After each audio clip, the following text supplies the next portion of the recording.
My 17-year-old daughter spent 3 days cooking for 23 people for my mom's birthday party. My dad texted last minute. We've decided to celebrate at a restaurant. It's adults only. I didn't make a scene. I did this instead. 15 hours later, the doors started shaking. It was 10 minutes before people were supposed to start arriving when I got the text. I was standing in the doorway of the kitchen, trying not to cry over a beet salad. Not because of the beets, though. They do look vaguely like something you'd pull out of a surgery tray. But because my daughter was bouncing around the kitchen, like her entire future depended on whether Grandma liked her lavender glaze. Maybe it did in her head anyway. Eva had been up since 5 and 12 a.m. That wasn't an exaggeration or a dramatic flair. I heard her alarm go off.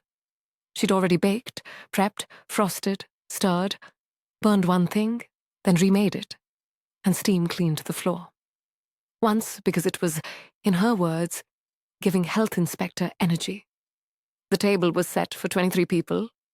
Handwritten name cards, fresh flowers, printed menus. The whole room smelled like thyme, butter, and something sugary I couldn't identify. It smelled expensive. Eva had curled her hair. Her apron was clean. She was glowing in that tired, adrenaline-fueled way you only see in cooking competition finalists and brides with second thoughts. And then my phone buzzed. Group chat. Family thread. The one we usually used for things like Happy Easter and blurry pictures of someone's casserole. It was from my dad. We've decided to celebrate at a restaurant. It's adults only. No punctuation, no apology, just that. First, I thought I misread it, or that it was a joke. Eva had just pulled a tray of sugar-free pear tarts out of the oven for Grandma's diabetic neighbor. She was humming. I stepped out into the hallway like I was going to answer a call. I wasn't, not yet. I just needed to stop my hands from shaking. First, I stared at the message.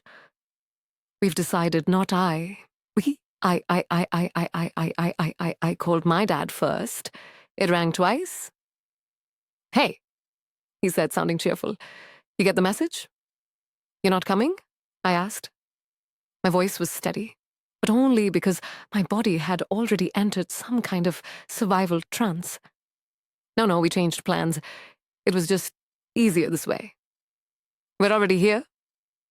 You're at the restaurant right now? I asked. Yep. Just sat down. The menu looks great. Everyone's here. Pause. Why? Because Ava's been cooking for 3 days, I said. You said we'd host it here. She made enough food for 23 people. She's been up since 5 this morning. He was quiet for a second. Oh, well, tell her not to take it personally. She can freeze the leftovers, can't she? Got to go. Waiter's here. I stared at the phone. Then I called my mom. She picked up and said, hello, like nothing was on fire. Did you really just not come? I asked. There was a sigh on the other end. Honey, don't start. We just thought it would be more convenient. And honestly, we didn't want to risk anyone getting sick. Sick? She's 17, Jenna. It's sweet, but it's not exactly safe to serve that many people food cooked by a child. And what if someone got food poisoning? She's not 5. She's taken classes, she built a menu, she sanitized everything. She even made diabetic options. Well, that's nice, she interrupted. But it's not real cooking. Not like at a restaurant. I hung up. I didn't trust myself not to scream. I called my sister next, not because I expected better, but because part of me hoped maybe, just maybe, she didn't know. That maybe she'd been left out of the decision. She hadn't. Oh, Jenna, she said. Don't guilt everyone over this. She's crying, she's dramatic, she's exhausted, she's 17. She needs to learn that not everything is about her. She made food for 23 people, and none of us wanted to be her test subjects. The way she said test subjects made my jaw tighten, like Ava was some little rat in a homey sea maze. I hung up mid-sentence. I didn't care what she was about to say. I stood there for a second, trying to remember how to breathe. Behind me, Ava was still talking. Do you think the pomegranate glaze is too sweet? I didn't want to overdo it. Also, is the lighting too warm? I wanted everyone to feel like it was a real restaurant, but not like fake fancy. And Mom, she stopped. I turned. My face must have said too much because she stopped mid-sentence. Her eyes flicked down to the phone in my hand. Then she took it. I didn't stop her fast enough. Her thumb opened the group chat. Her eyes scanned. Then she saw the photo. A big long table, glasses clinking, my sister's kids, who were barely 18, smiling at the camera with plates already full. My mother beaming, my father holding up a wine glass. Eva stared for a second too long. Then she hit call. Grandma, she said. I couldn't hear the other side, but I saw her nodding and then not nodding. Her face crumpled in on itself, like someone had stepped on her chest. She didn't wail, she didn't sob. She just let the tears fall slowly, like something inside her had given up, like she was embarrassed even to cry over it. I reached for her, but she stepped back. She put the phone down gently like it was glass. Then she turned toward the cake. It was gorgeous. 3 layers, piped rosettes, Happy 67th Grandma, written in dark chocolate. She stared at it, said nothing. I stood there, useless, and then I thought, no, not this time, not again. I didn't know what I was going to do yet, but I knew I wasn't going to let them be the ones who defined her moment or ended it. Not without seeing what happened next. I used to think the worst kind of pain was seeing your kid cry. Turns out it's watching them try not to because they don't want to make you feel bad. That night, after everyone else was clinking glasses at a restaurant, I stood in the hallway outside her bedroom, holding a plate of untouched roast duck and wondering how the hell we got here.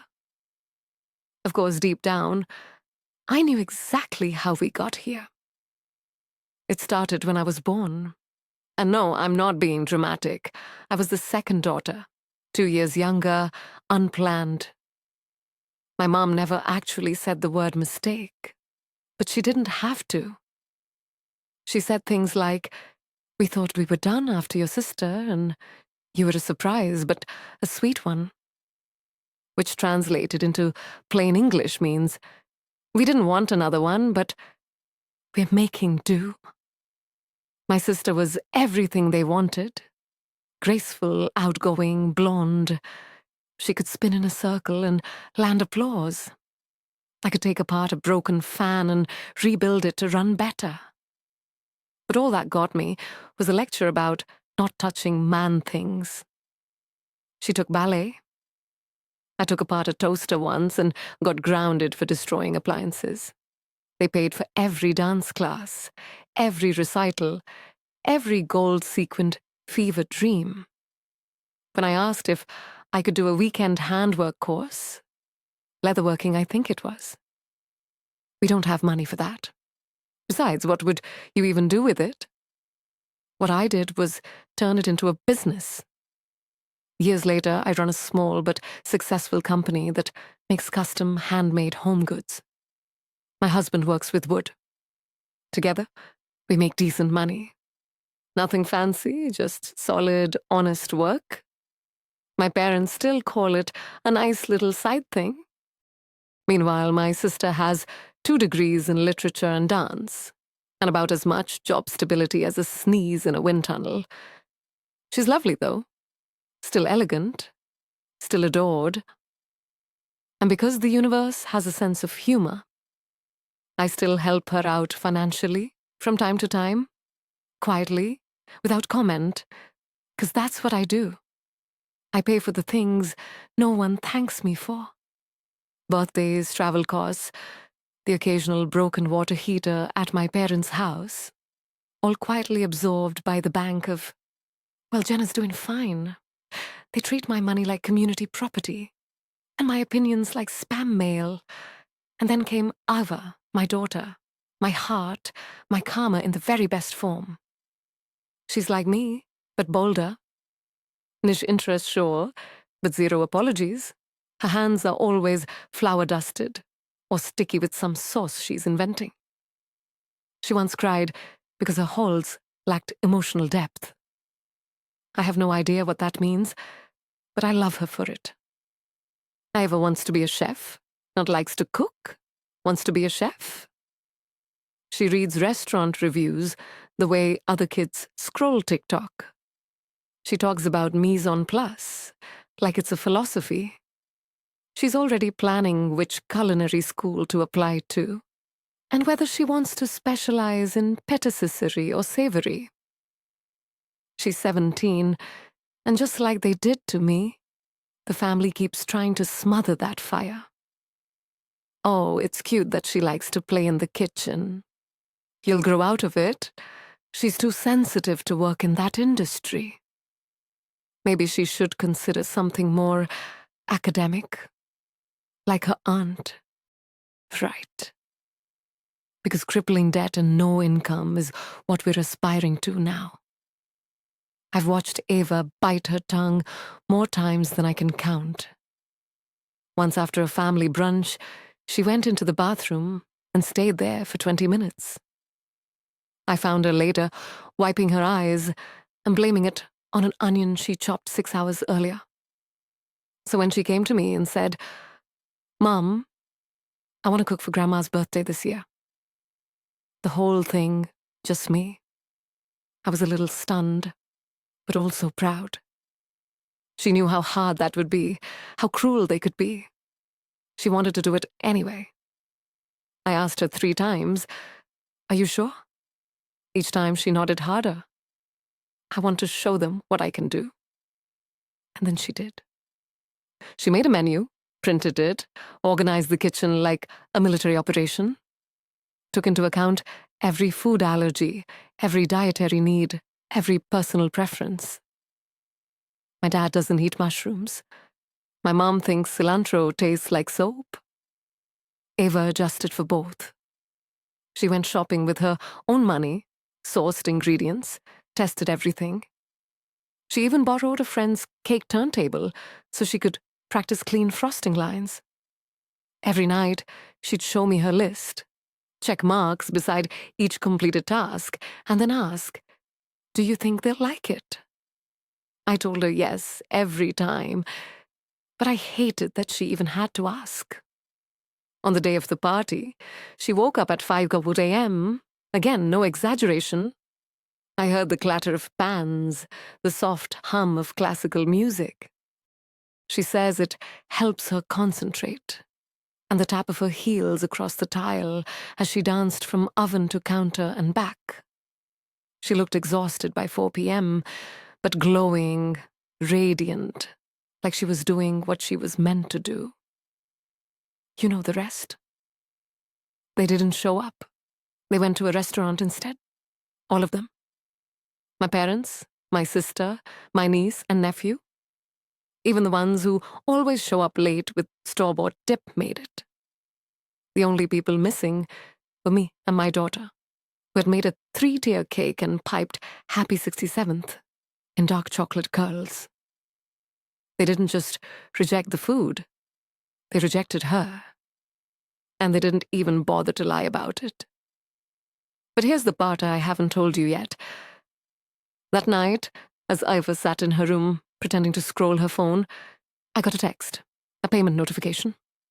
My business card, the one I sometimes use to cover family costs, had been charged $327.90. At a restaurant downtown, the same restaurant they were at, the same number of guests. They used my card to pay for the meal that replaced my daughter's dinner. I stood in the kitchen, still holding her tart crust in one hand, and stared at the charge. First I laughed. It was either that or throw a plate. Then I felt it. The kind of still angry clarity that comes right before a storm. They didn't just erase her, they made me pay for her eraser, and they thought we'd just sit quietly and let them. They thought wrong. I should have been the calm one, the adult, the mother with the soothing voice and the wisdom to say, "It's okay, honey. You did your best." But I was not in that mood. Ava was still in the kitchen, standing stiff in front of the cake. Her hands were clenched at her sides, like she wanted to throw something, but didn't want to ruin her own frosting. I couldn't blame her. That cake was a masterpiece. She'd piped chocolate lace along the bottom and candied edible violets for the top. It looked like something you'd see in a glass case behind a velvet rope. She turned to me with red eyes and said, "And we should throw it all out." I stared at her. "No, Mom. No. If they won't eat it, someone else will." "Like who?" I didn't have an answer yet, but my hands were already moving. I grabbed my phone and started scrolling. Ava didn't know it yet, but I was about to set this entire evening on fire. First, I called my husband. He was still at work, which somehow made me even angrier. "I need you home now." He didn't ask questions, just said, "Be there in 20. Then I started calling everyone else, old friends, neighbors. My cousin Sam from my dad's side, who always got left out of things for being too political, which was code for calls out our parents when they're awful. People from our local community group, a woman I'd met twice through a charity bake sale, my dentist's receptionist. I didn't care. I told them the truth. My daughter spent 3 days cooking for her grandmother's birthday. They ditched her. She made 23 meals. I need people who can eat. It wasn't an invitation. It was a summons. And to my surprise, people came fast. By the time my husband pulled into the driveway, the first 2 cars had already parked. One neighbor brought a bottle of wine and an entire extended family who didn't have dinner plans anyway. A woman I barely remembered from a book club 2 years ago showed up with her teenage son and a bouquet of tulips she'd grabbed on the way. Word spread faster than I expected. It was like watching a protest materialize dish by dish. Ava was horrified at first. She stood in the hallway whispering, "Oh my God, Mom, what are you doing? I'm salvaging what's left of your dignity and dessert. Help me find more chairs." But I turned to her. "You cooked for 3 days. You made something beautiful. This isn't pity. It's defiance." That shut her up, but only because her brain was clearly buffering. We shoved together 2 folding tables and started putting out the food. By the time the 3rd wave of guests arrived, Ava had retreated to the kitchen to reheat things and whisper panic to herself over sauce temperature. That's when the journalist showed up. I didn't invite her. Someone else did. A friend of a friend who was in food media. She walked in with a small camera bag and a huge appetite for drama. "I heard what happened," she said.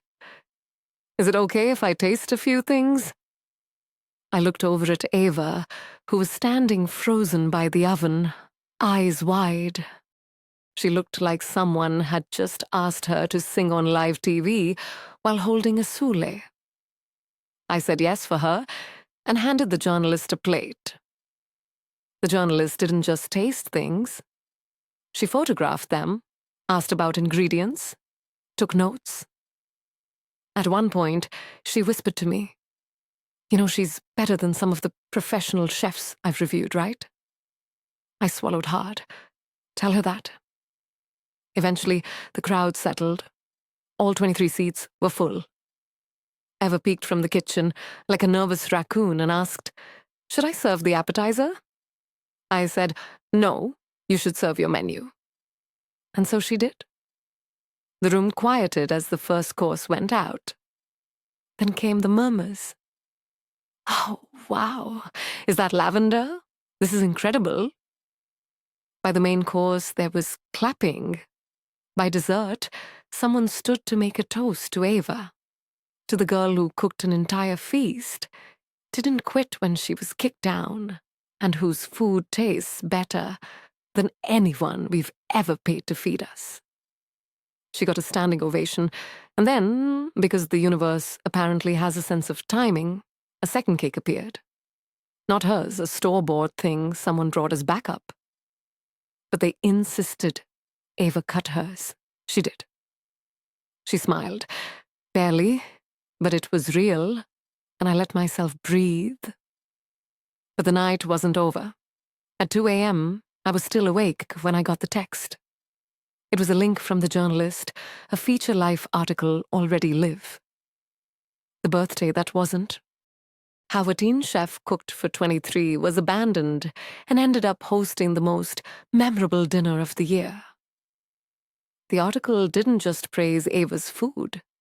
It told the story, the full story. How her grandmother's birthday was supposed to be at our house. How Eva cooked everything herself. How the family decided without notice to go to a restaurant instead. And how they used my card to pay for it. They didn't name my parents, but they did name Eva. And they made sure readers knew exactly who had stayed and who had left her behind. I stared at the screen in shock. Then I checked the comment section. It had already started. "She's amazing. Where can I eat her food? Who leaves their own granddaughter like that?" I looked at Eva, who had fallen asleep on the couch, still in her apron, hands curled like she was still holding a spatula. And I knew this wasn't the end of it. Not even close. Because that article was already making waves, and some people wouldn't like what it stirred up. There's a special kind of silence that happens right before someone knocks on your door in rage. You don't hear footsteps or a car or shouting, just stillness, like the air itself knows to hold its breath. I was washing dishes when it happened. Half the cake was still in the fridge. I was humming something under my breath and letting myself feel the tiniest drop of peace when bang, bang, bang. I dried my hands, peeked out the window, and almost laughed. They really came. My parents were standing on the porch in matching windbreakers, both fuming like unpaid actors in a courtroom show. And standing slightly behind them, arms folded like she'd practiced the pose in a mirror, was my sister. I opened the door because I was tired of hiding, but I didn't invite them in. "You need to fix this," my dad snapped, skipping hello entirely. My mom chimed in with, "Do you have any idea what you've done to our reputation?" My sister didn't say anything yet. She was letting the elders go first. Very old school of her. I blinked. What I've done?